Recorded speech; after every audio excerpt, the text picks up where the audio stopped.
So hello guys, alam niyo ba naniniwala ako na lahat ng bagay ay may dahilan? Alam niyo ba kung bakit? Dahil dito banda rito ay naidip yung motor ko. At kaya nga pala ako namatayan ng makina rito ay may mensahe pala sa akin si Lord.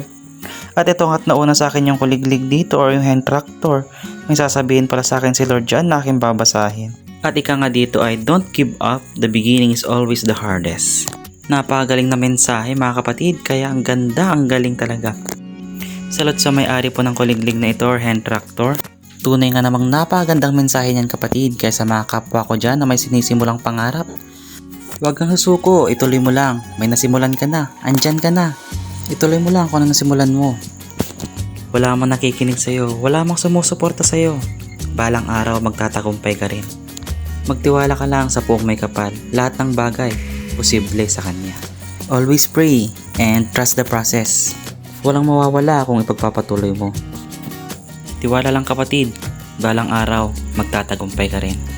Ika nga, don't give up. The beginning is always the hardest.